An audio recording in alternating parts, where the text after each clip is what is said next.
Assalamualaikum warahmatullahi wabarakatuh. Bagaimana kabarnya hari ini anak-anak? Alhamdulillah, luar biasa. Allahu Akbar.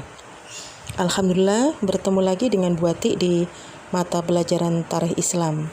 Kali ini sudah pada di bab 8 Nabi Isa alaihissalam, Selasa 9 Maret 2021. Nah, dengan melihat video pembelajaran ini, tujuannya adalah dengan menyimak video pembelajaran ini, anak-anak mampu memahami kisah Nabi Isa alaihissalam. Baiklah anak-anak, sebelum kita mulai, marilah pertemuan kali ini kita buka bersama dengan membaca basmalah bersama-sama. Bismillahirrahmanirrahim. Pada bab ini kita akan belajar tentang yang pertama A. Kelahiran Nabi Isa alaihissalam. Yang B. Kenabian dan mukjizat Nabi Isa alaihissalam. Dan yang C. Akhir perjalanan Nabi Isa alaihissalam. Nah, sekarang di poin A. Kelahiran Nabi Isa alaihissalam. Ibu Nabi Isa bernama Maryam. Siapa namanya ibu Nabi Isa? Bernama Maryam. Lah, Maryam ini mempunyai ayah bernama Imron dan Hana. Pada saat itu, Imron pada usianya sudah tua, belum juga mempunyai anak. Imron memohon kepada Allah agar diberi keturunan. Permohonan mereka dikabulkan oleh Allah dan mengandunglah Hana.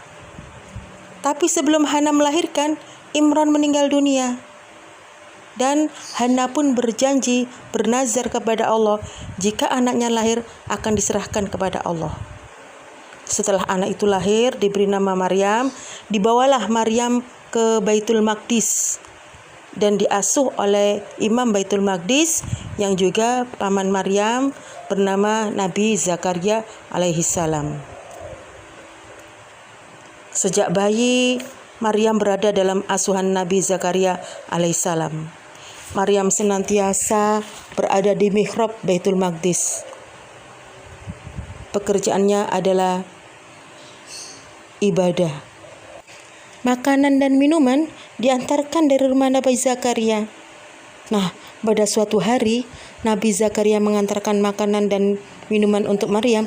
Beliau terkejut karena di mihrab telah tersedia makanan, minuman, dan buah-buahan beraneka ragam yang bukan musimnya.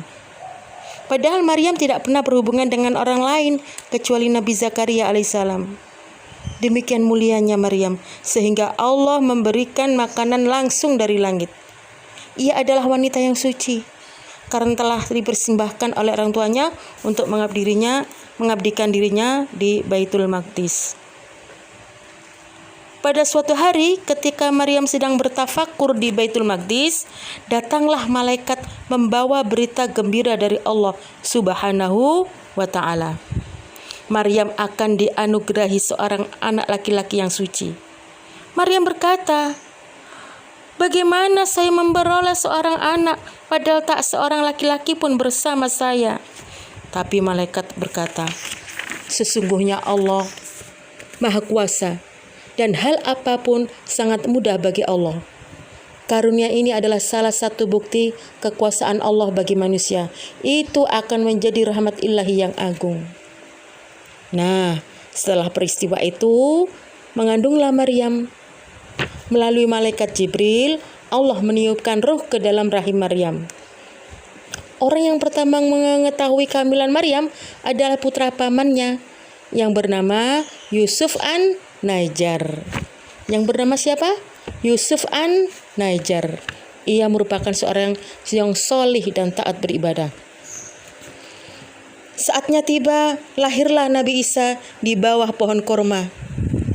Bayi itu lahir pada tahun ke-1 Masehi atau 622 sebelum Hijriah.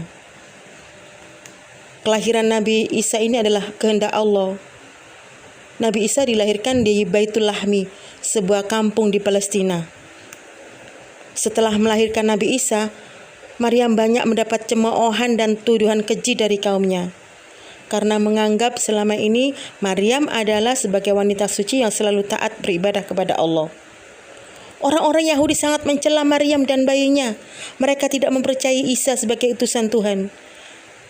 Dalam suatu kesempatan, Maryam mempersilahkan orang-orang Yahudi untuk bertanya langsung kepada Isa alaihissalam yang sedang dalam pangkuannya.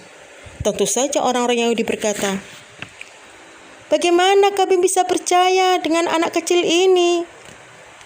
Tapi tiba-tiba Isa yang dalam pangkuan Maryam menjawab, "Sesungguhnya aku ini hamba Allah. Dia memberiku Alkitab, Injil, dan Dia menjadikan aku seorang nabi. Dan Dia Allah Subhanahu wa Ta'ala menjadikan aku seorang yang diberkati di mana saja aku berada. Dan Dia memerintahkan kepadaku mendirikan sholat dan menunaikan zakat selama aku hidup, dan berbakti kepada ibuku. Dan Dia tidak menjadikan aku seorang yang sombong lagi celaka. Dan kesejahteraan semoga dilimpahkan kepadaku pada hari aku dilahirkan, pada hari aku meninggal, dan pada hari aku dibangkitkan hidup kembali."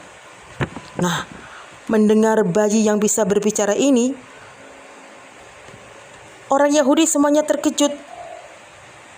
Ini memberikan makna bahwa memang Maryam itu orang yang suci. Nah, inilah salah satu mukjizat Nabi Isa, yaitu bisa berbicara di waktu kecil. Nah, anak-anak, mungkin untuk pertemuan pertama ini buat diakhiri sampai di sini dulu ya.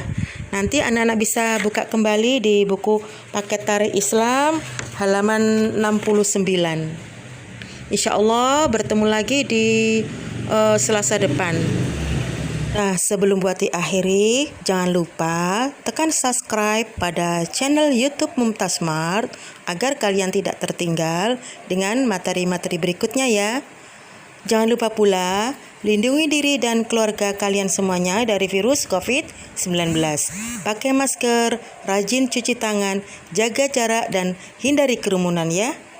Terima kasih anak-anak. Nasrul minallah. Wassalamualaikum warahmatullahi wabarakatuh.